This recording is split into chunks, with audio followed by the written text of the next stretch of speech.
Hello friends, Mandar here. I'm back with another video.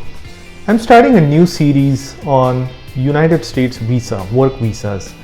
And today I'm going to talk about the most famous H1B visa. In this video, I'll provide you with a lot of information based on my personal experience and from the experience that people have told me over the years. I'm going to take you through the details of this visa.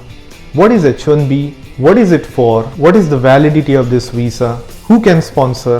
What is the process? What are the limitations of this visa? What are the challenges that H1B visa holders face? And the bonus. Stay with me till the end to hear about the bonus. All of this is coming right up.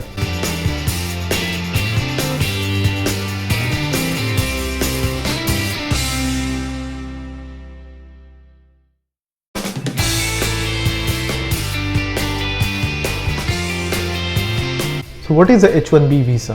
H1B visa is for people who work in specialty occupation and provides a service that needs exceptional qualifications and ability. H1B is a temporary work visa. People who wish to work in specialty occupation and people who have exceptional capabilities and education with work experience can apply for this visa. This visa is only sponsored by employer. You cannot self-sponsor H1B. Employers have to meet a certain criteria to be able to sponsor H1B visa. The H1B job needs to meet one of the following criteria. Minimum of bachelor's degree is required for the candidate applying for this role. H1B employer needs to have a certain qualification. Job description is complex and specialized and requires at least a bachelor's degree. Who are the candidates that can apply for H1B visa? The applicant should have a US bachelor's degree or higher. If the bachelor's degree is from outside the United States, then it needs to be equivalent of what it would be in the United States. They should have proper license, education, training and experience that is needed to fulfill the job requirement. So let's look at what is the validity of H1B visa. H1B visa is initially given for the period of 2 to 3 years and it can be extended once or twice to the maximum of 6 years in total. If your employer submits your immigrant application, the green card application, before the start of 6th year on H1B, and if you are approved for the second stage of green card, which is I-140, then you are eligible to continue to do H1B extension until the green card is approved. Now let's look at what is the process to apply. Congress has passed a law that allows uscis to select 65,000 applications for bachelor's and additional 20,000 applications for students who have done master's degree at US university. The process begins on March 31st when employees are required to submit their application starting April 1st of every year. Due to the volume of applicants, this window of opportunity to apply for H1B usually closes within few days. As per the new process started this year, employers can submit an entry for the prospective candidate with a minimum required information and fees of only $10. This gets you in the pool of H1B lottery. USCIS then selects 65,000 applicants plus additional 20,000 applicants and asks them to submit a full application within the next 60 days. If you are approved, you get an H1B approval notice in the mail.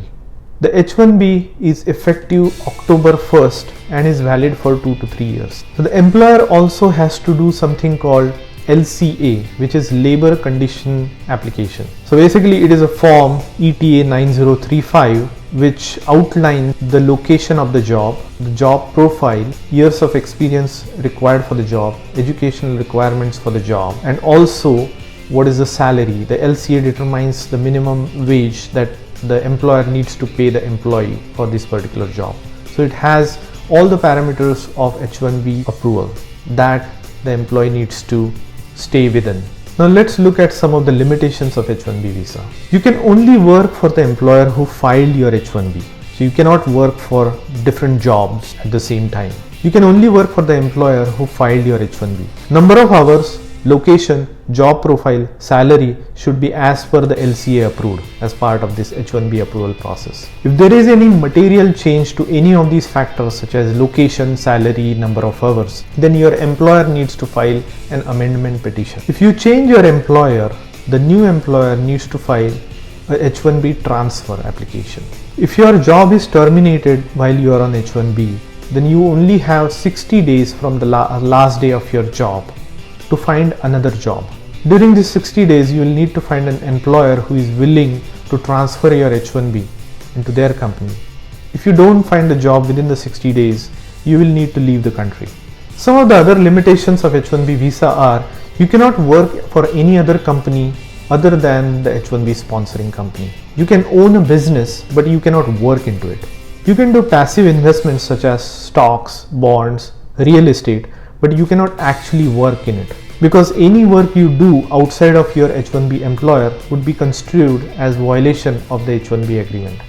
I am not an immigration attorney, so everything that I say here is from my personal experience or from the public domain such as uscis website, or from the experience that I have gathered. You need to hire an immigration lawyer to discuss your personal H1B situation. Now, due to the limitations of this H1B visa, there are some real world consequences for people who are on H1B. Typically, people from India and China or Philippines, they have a very longer wait time for their green card petitions. And because H1B is only for 6 years, if you don't file an immigrant petition during a certain period of time, then you're not extend your H1B visa beyond 6 years. The challenges that are presented are you cannot leave a job because you may not find another employer who will file your H1B, and because of the long green card waiting period for certain countries, you need to be maintaining H1B status during the entire course of your green card application. During this time, if you have kids, then they are US citizen because they are born in the US,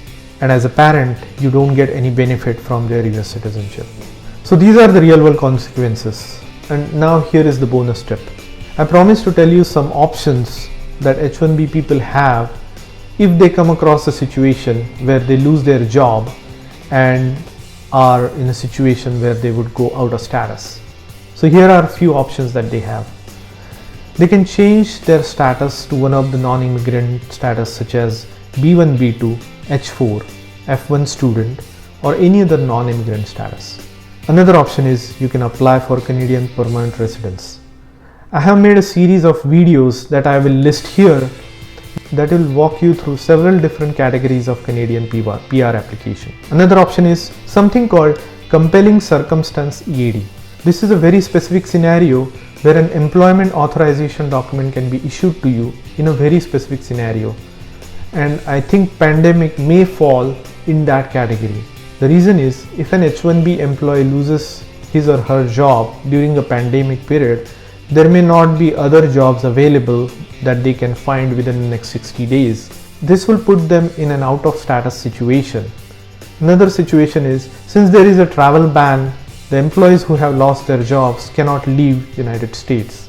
This puts them in the risk of going into out of status. In this situation, you can hire an immigration lawyer who can guide you to obtain an EAD in this category. Another option is if your husband is already on H1B and his green card application is in process, then you have an H4 EAD option. If none of these work, then you're out of luck and you have to leave United States within the 60 days. So I hope you like this video. If you like, hit the like button and please consider subscribing to my channel, and I'll see you in the next one.